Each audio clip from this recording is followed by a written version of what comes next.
Vice bumanat sa isyu ni Julian sa simbahan. Charot lang kayo naman.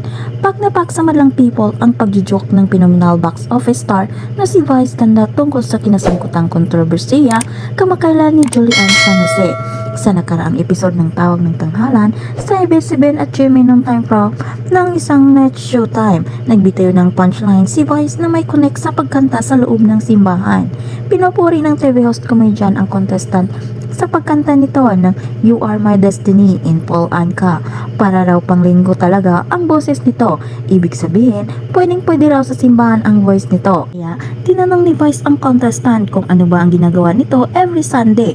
Nagsisimba ang mabilis na sagot ng TNA contestant. Anong kinakanta sa simbahan? Sunod na tanong ni Vice pero siya na rin ang sumagot. Dancing Queen, charot. Charot lang kayo naman. Sinakyan ko lang yung mga eksena nyo nang natatawa pang hirit ng TV host comedian. Kung matatanda ang naging malaking issue ang pag-perform ni Julian San Jose sa loob ng isang simbahan sa Occidental Mindoro para sa isang benefit concert. Hindi nagustuhan ng ilang Pinoy ang pagkanta ng kapos actress-singer at TV host ng Dancing Queen ng ABBA sa mismong altar ng simbahan pati na ang kanyang suot na gown na may mahabang slit. Hindi raw kasi appropriate yung sa lugar kung saan idinaos ang concert.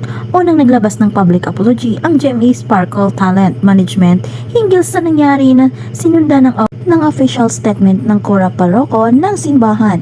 Nagsorry rin si Julian sa lahat ng nag-offend sa naging performance niya sa loob ng simbahan kung saan sinabi niyang wala siyang intensyon na makasakit ng kanyang kapwa.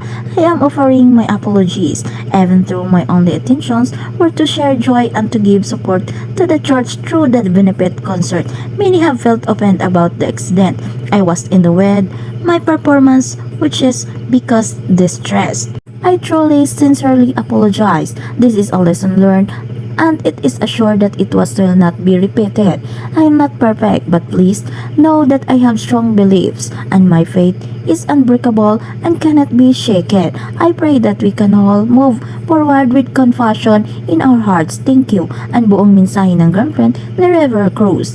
Iba pa naman ang naging reaksyon ng netizens sa pagbibiro ni Vice sa showtime na kinasangkutang issue ni Julian San Jose.